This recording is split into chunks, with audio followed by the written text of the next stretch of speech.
Hello everyone, मेरा नाम है अतुल। स्वागत करता हूं आपका अपने YouTube channel study to the point पर, जहां हम लेकर आते हैं दिन भर के बेहतरीन करंट अफेयर्स जो आपकी परीक्षाओं के लिए बहुत उपयोगी सिद्ध होने वाले हैं। तो सेशन की शुरुआत करने से पहले एक ज़रूरी सूचना दोस्तों यह है कि अब हम स्टैटिक जीके का एक वीडियो प्रतिदिन लेकर आएंगे जो आपके परीक्षाओं के लिए बहुत ही लाभकारी सिद्ध होने वाला है। तो दोस्तों शुरू करते हैं 26 मई की करंट अफेयर्स। तो देखते हैं पहला करंट अफेयर्स, किस राज्य ने अनुबंध खेती के लिए अध्यादेश जारी किया है? तो दोस्तों इसका सही उत्तर है ओडिशा। तो ओडिशा ने दोस्तों अपने यहाँ एक अध्यादेश जारी कर अनुबंध खेती को मंजूरी दे दी है। इसके तहत व्यापारी और किसान सीधे आपसी समझौते के तहत फसलों के मूल्य को तय कर सकते हैं।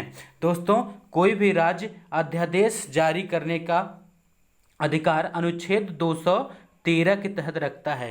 दोस्तों केंद्र सरकार अगर अध्यादेश जारी करती है तो उसे अनुच्छेद 123 के तहत रखा जाता है और राज्यों का अध्यादेश अनुच्छेद 213 के तहत रखा जाता है। दोस्तों बात करें ओडिशा की, तो ओडिशा के मुख्यमंत्री हैं नवीन पटनायक और यहाँ के राज्यपाल का नाम है गणेशी लाल। दोस्तों अगर ओडिशा के राष्ट्रीय उद्यानों की बात करें तो यहाँ का प्रमुख राष्ट्रीय उद्यान भितरकनिका, सिमलीपाल, ओडिशा मैंग्रोव राष्ट्रीय उद्यान प्रमुख हैं तथा दोस्तों भितरकनिका वन्यजीव अभयारण्य भी ओडिशा में स्थित है। दोस्तों अनुबंध खेती की बात करें तो अनुबंध खेती को लागू करने वाला राज्य उत्तराखंड भी एक और राज्य है जो अनुबंध खेती को अपने यहाँ अनुमति दे चुका है। तो दोस्तों इसी के साथ बढ़ते हैं अपने अगले करंट अफेयर्स की ओर।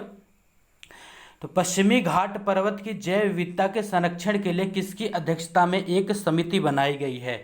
तो दोस्तों इसका सही उत्तर है कस्तूरी रंगन समिति। तो दोस्तों पश्चिमी घाट के सतत तथा समावेशी तथा जैव विविधता के संरक्षण के लिए इस समिति का निर्माण किया गया है। इस समिति ने दोस्तों कहा है कि तमिलनाडु, केरल, कर्नाटक, गोवा, महाराष्ट्र तथा गुजरात के क्षेत्र को पारिस्थितिक रूप से संवेदनशील यानी कि इको सेंसिटिव जोन घोषित किया जाए। तो दोस्तों पश्चिमी घाट पर्वत आपको पता है कि भारत के दक्षिण पश्चिम में विस्तृत एक पर्वतमाला है जो कि गुजरात, राजस्थान जैसे गुजरात, महाराष्ट्र और कर्नाटक, गोवा, तमिलनाडु जैसे राज्यों में स्थित है, जो जैव विविधता के कारण प्रसिद्ध है। तो इसके संरक्षण के लिए इस समिति का निर्माण किया गया। तो दोस्तों दक्षिण भारत को देखते हैं आप, तो यहाँ पर एक पर्वतमाला जो दिखती है उसे ही हम क्या कहते हैं, पश्चिमी घाट पर्वत। तो इसी क्षेत्र को दोस्तों इको सेंसिटिव जोन घोषित करने की बात इस समिति ने कही है। दोस्तों अगर बात करें इको सेंसिटिव जोन की, तो इको सेंसिटिव जोन उस क्षेत्र को कहते हैं कि किसी भी राष्ट्रीय उद्यान से 10 किलोमीटर तक का क्षेत्र इको सेंसिटिव जोन कहा जाता है, जहां पर किसी भी प्रकार के इंडस्ट्रियल कार्य यानी कि किसी भी प्रकार के निर्माण कार्य नहीं किए जा सकते। तो दोस्तों यहाँ पर याद रखेंगे आप कस्तूरी रंगन। आगे देखते हैं दोस्तों अगला करंट अफेयर्स। तो national commodity and derivatives exchange NCDEX ने किस नाम से देश का पहला कृषि वायदा सूचकांक शुरू किया है? तो दोस्तों इसका नाम है एग्रीडेक्स। इसका दोस्तों नाम है एग्रीडेस्क। तो दोस्तों जिस प्रकार से हम देखते हैं कि share market, national stock exchange, Bombay stock exchange, उसी प्रकार से एक एग्री स्टॉक एक्सचेंज यानी कि एग्रीडेस्क हमारी national commodity and derivative exchange ने लॉन्च किया है, जो कृषि उत्पादों की खरीद फरोख्त के लिए कार्य करेगा। तो दोस्तों इसमें 10 फसलों को शामिल किया गया सबसे पहले, जिसमें जीरा, अरहर, सरसों प्रमुख हैं। तो दोस्तों अब क्या होगा कि अब इन फसलों का दाम भी शेयर मार्केट से तय होगा। जैसे आप देखते हैं कि क्रूड ऑयल है, तेल है, इस्पात है और भी जितने भी नॉन एग्रीकल्चर प्रोडक्ट हैं उन सभी का दाम शेयर मार्केट से तय होता है। इसी प्रकार से अब हमारे कृषि उत्पादों का भी दाम शेयर मार्केट से ही तय किया जाएगा। तो दोस्तों बात करते हैं अपने अगले करंट अफेयर्स की। तो आयुष्मान भारत योजना के लाभार्थियों की संख्या कितनी पहुंच गई है? तो दोस्तों इसका सही उत्तर है 1 करोड़। तो दोस्तों आपको पता है कि हमारे देश में दुनिया का सबसे बड़ा स्वास्थ्य बीमा योजना चलता है जिसे आयुष्मान भारत योजना कहते हैं, और इसका पूरा नाम है प्रधानमंत्री आयुष्मान भारत योजना। तो प्रधानमंत्री जन आरोग्य योजना या प्रधानमंत्री आयुष्मान भारत योजना एक ही योजना है। तो दोस्तों अभी भी सरकार की रिपोर्ट आई है कि इसके तहत 1 करोड़ लोगों को सीधे फायदा पहुंचाया जा रहा है, जिसमें प्रत्येक परिवार को 5 लाख का बीमा कवर दिया जाता है। तो दोस्तों आपको पता होना चाहिए कि आयुष्मान भारत दिवस भी हमारे देश में मनाया जाता है, जो कब मनाया जाता है, 30 अप्रैल को आयुष्मान भारत दिवस मनाया जाता है। और दोस्तों आयुष्मान भारत योजना की शुरुआत प्रधानमंत्री ने 14 अप्रैल सन 2018 को छत्तीसगढ़ के बीजापुर से की थी। तो दोस्तों बात करें छत्तीसगढ़ ने अभी अभी बहुत सारी योजनाएं लॉन्च करी है, जहां के मुख्यमंत्री भूपेश सिंह बघेल हैं और वहां की राज्यपाल का नाम अनुसुईया उइके है, और इंदावती और गुरु घासीदास राष्ट्रीय उद्यान और टाइगर रिजर्व भी यहीं पर स्थित है। दोस्तों बात करते हैं अपने अगले करंट अफेयर्स की। तो सोशल मीडिया प्लेटफॉर्म टिकटॉक का नया सीईओ यानी कि मुख्य कार्यकारी अधिकारी किसे नियुक्त किया गया है? तो दोस्तों इसका सही उत्तर है केविन मायर। तो केविन मायर दोस्तों टिकटॉक जो कि बहुत ही प्रसिद्ध सोशल मीडिया प्लेटफॉर्म है, इसके मुख्य कार्यकारी यानी अधिकारी यानी कि सीईओ बन गए हैं। दोस्तों बात करें तो टिकटॉक की पेरेंट कंपनी का नाम बाइट डांस है, जो कि एक चाइनीज कंपनी है। तो दोस्तों बाइट डांस यूपीपीसीएस 2019 में पूछा गया प्रश्न है, तो आप याद रखेंगे, और इसके सीईओ बन गए हैं केविन मायर। अन्य ऑप्शन की बात करें दोस्तों तो गीता सबरवाल थाईलैंड में संयुक्त राष्ट्र की प्रतिनिधि बनाई गई हैं। अरविंद कृष्णा आईबीएम के सीईओ बने हैं। थॉमस बाच इंटरनेशनल ओलंपिक संघ के जो प्रमुख हैं उनका नाम थॉमस बाच है। दोस्तों बात करते हैं अपने अगले करंट अफेयर्स की। तो किस राज्य को द हर्ट, दोस्तों यहाँ हर्ट होगा, हर्ट ऑफ इनक्रेडिबल इंडिया कहा जाता है? तो दोस्तों इसका सही उत्तर है मध्य प्रदेश। तो दोस्तों मध्य प्रदेश को the hurt of incredible India कहा जाता है, यानी अतुल्य भारत का हृदय किस राज्य को कहा जाता है? तो दोस्तों इसका सही उत्तर है मध्य प्रदेश, जहां के मुख्यमंत्री शिवराज सिंह चौहान और वहां के राज्यपाल लालजी टंडन है। दोस्तों ऐसा इसलिए कहा जाता है क्योंकि मध्य प्रदेश अपने पास बहुत सारी विविधताएं रखता है। दोस्तों अगर मध्य प्रदेश की बात करें तो यहाँ विंध्यन पर्वत, सतपुड़ा पर्वत, भारत का सबसे बड़ा वन क्षेत्र, यहाँ पर मालवा का पठार, एक रेगिस्तानी और सूखा विहड़ क्षेत्र, और यहाँ पर एक बहुत बड़ा वन क्षेत्र, और यहाँ पर बहुत सारी विविधताएं पाई जाती हैं, और भोपाल तथा इंदौर जैसे वैश्विक शहर भी पाए जाते हैं, इसलिए इसे हर्ट ऑफ इनक्रेडिबल इंडिया कहा जाता है। तो दोस्तों आपने देखा होगा कि मध्य प्रदेश अभी अभी बहुत सारी अपनी योजनाओं के कारण चर्चा में रहा है, तो उसकी योजनाओं को फिर एक बार हम देख लेते हैं। दोस्तों क्रम से हम देखते हैं। तो पहली योजना है जीवन अमृत योजना, दूसरी जीवन शक्ति, तीसरी FIR आपके द्वार, चौथी कोविड योद्धा, पांचवी संबल, छठवां चरण पादुका, सातवां दीदी वाहन, आठवां वाहन संजीवनी तथा नौवां पुलिस कर्मवीर चक्र योजना किसने लॉन्च की है दोस्तों? तो ये सभी लॉन्च किए है मध्य प्रदेश ने। दोस्तों बात करते हैं अपने अगले करंट अफेयर्स की।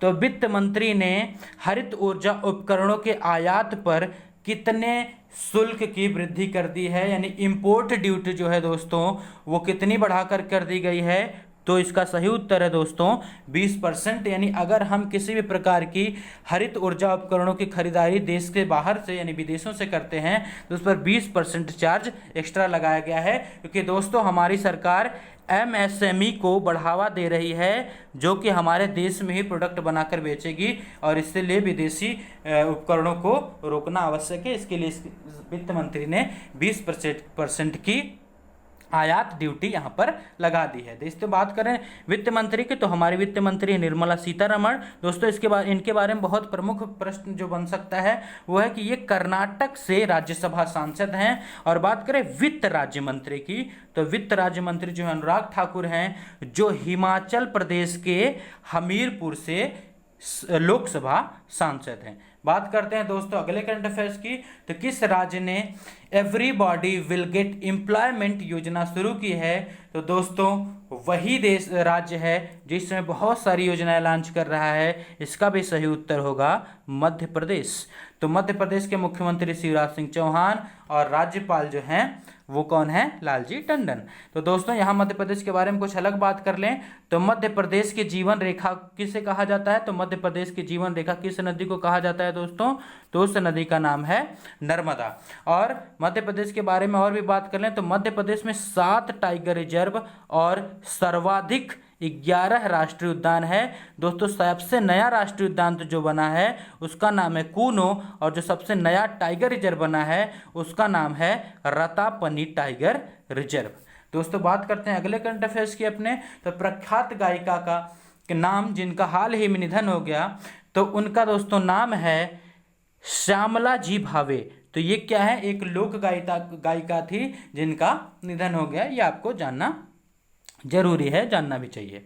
तो दोस्तों इसके 3 अन्य ऑप्शन की बात करें तो यासिन डार, चन्नी आनंद, मुख्तार खान, इन तीनों को पुलित्जर पुरस्कार 2020 का फोटो जर्नलिस्ट पुरस्कार दिया गया और तीनों ही जम्मू कश्मीर से संबंधित है। तो जम्मू कश्मीर के उपराज्यपाल गिरीश चंद्र मुर्मू हैं और इसका गठन 31 अक्टूबर 2019 को किया गया था। और दोस्तों हाल ही में जम्मू कश्मीर के बारे में एक और करंट सामने आया है। यहाँ पर अगर आपको निवासी बनना है तो आपको 15 वर्ष तक अधिवास यहाँ पर जरूरी है। दोस्तों एक बहुत ही महत्वपूर्ण प्रश्न जो ज़्यादा चांस है पूछा जाने का, हाल ही में भारत के किस महान खिलाड़ी का निधन हो गया? तो दोस्तों इनका नाम है बलबीर सिंह। तो दोस्तों बलबीर सिंह जो थे वो हमारे हॉकी खिलाड़ी थे और इन्होंने भारत को 3 ओलंपिक हॉकी का स्वर्ण पदक दिलवाने में सहायता करी थी। तो दोस्तों इनके बारे में कुछ बात जान लेते हैं। तो इन्होंने 1948, 1952, 1956 के समय में क्या किया था? ओलंपिक टीम का हिस्सा थे। और दोस्तों बात करें इनकी तो अंतर्राष्ट्रीय ओलंपिक कमेटी के आधुनिक ओलंपिक इतिहास के 16 महानतम खिलाड़ियों में हमारे बलबीर सिंह जी का नाम है। और दोस्तों इसमें एक और खिलाड़ी जो हैं वो है मेजर ध्यानचंद है। तो भारत की तरफ से 2 खिलाड़ी हैं, एक हैं मेजर ध्यानचंद और दूसरे अभी अभी जिनका निधन हो गया वो हमारे बलबीर सिंह जी हैं। तो दोस्तों 1957 में पहला पद्म श्री प्राप्त करने वाले पहले खिलाड़ी जो बने थे उनका नाम है बलबीर सिंह। दोस्तों बात करें इनके बारे में एक और, तो गोल्ड जो एक मूवी थी 1948 में भारत के ओलंपिक हॉकी मिशन की, तो उनमें भी इनका किरदार सनी कौशल, विक्की कौशल के भाई ने निभाया था। तो दोस्तों आगे बात करते हैं इनके बारे में, आपको ये जान लेना है, एक बार फिर से देख लेते हैं। दोस्तों 3 स्वर्ण पदक इन्होंने जितवाया था भारत को और आधुनिक ओलंपिक के इतिहास के 16 महानतम खिलाड़ियों में इनका नाम शामिल है। और ये एकमात्र भारतीय हैं, नहीं इसमें मेजर ध्यानचंद नहीं है दोस्तों, इसमें ये एकमात्र खिलाड़ी हैं और 1957 में पद्मश्री प्राप्त करने वाले प्रथम खिलाड़ी हैं। और गोल्ड मूवी में इनकी भूमिका विकी कौशल के भाई सनी कौशल ने निभाई थी। दोस्तों बात करते हैं अगले करंट अफेयर्स की, तो किस राज्य ने स्पोर्ट को इंडस्ट्रियल स्टेटस दे दिया है? तो दोस्तों इसका सही उत्तर है हरियाणा। तो दोस्तों हरियाणा ने स्पोर्ट को अब क्या कर दिया, एक उद्योग की तरह ट्रीट करने का काम करेगा। तो उद्योग की तरह ट्रीट करने से क्या होगा दोस्तों, यहाँ पर प्रतिस्पर्धा बढ़ेगी और स्पोर्ट की क्वालिटी और ज़्यादा बेहतर होगी। और आपको पता है कि हरियाणा पहले से ही स्पोर्ट में काफ़ी आगे है। दोस्तों बात करें हरियाणा की, तो हरियाणा में मुख्यमंत्री हैं मनोहर लाल खट्टर और यहाँ के राज्यपाल जो हैं वो हैं सत्यदेव नारायण आर्य। और दोस्तों आपको यह भी पता होना चाहिए कि भारत का सबसे बड़ा हड़प्पा कालीन स्थल जिसका नाम है, चलिए दोस्तों आगे हम बताते भी याद आता है नाम इसका। तो दोस्तों अगला देखते हैं, लॉकडाउन के कारण प्रभावित एमएसएमई क्षेत्र को बढ़ावा देने के लिए किस राज्य ने रीस्टार्ट कार्यक्रम की शुरुआत की है? तो दोस्तों इसका नाम है, ये राज्य है आंध्र प्रदेश। तो आंध्र प्रदेश ने दोस्तों रीस्टार्ट नामक कार्यक्रम शुरू किया है। एमएसएमई यानी micro and small medium enterprises को इसने बढ़ावा देने के लिए रीस्टार योजना शुरू की है। और दोस्तों आपको पता है कि हमारे भारत सरकार ने भी 20,000 करोड़ का पैकेज एमएसएमई को आगे बढ़ाने के लिए दिया है। तो दोस्तों एमएसएमई मंत्री की बात करें तो हमारे कौन है, नितिन गडकरी हमारे एमएसएमई मंत्री हैं, जो कि नागपुर से राज्यसभा सांसद हैं। आंध्र प्रदेश की बात करें दोस्तों तो आंध्र प्रदेश के मुख्यमंत्री हैं जगन मोहन रेड्डी और यहाँ के राज्यपाल का नाम है विश्वभूषण हरिचंदन। और दोस्तों आंध्र प्रदेश की योजनाओं की बात करें तो कांति वेलगु, वाहन मित्र जैसी बहुत सारी योजनाएं, अम्मा बोड़ी जैसी योजनाएं आंध्र प्रदेश ने चला रखी हैं। तो दोस्तों हमारा यह सेशन आपको कैसा लगा आप हमें कमेंट बॉक्स में बताना ना भूलें। और अगर आपको हमारा यह सेशन पसंद आता है तो आप इसे किसी एक सोशल मीडिया प्लेटफॉर्म पर जरूर शेयर कर दें, जिससे अधिक से अधिक लोगों तक इसका लाभ पहुंचे। तो दोस्तों मिलते हैं 27 मई के करंट अफेयर्स में। नमस्कार, थैंक यू।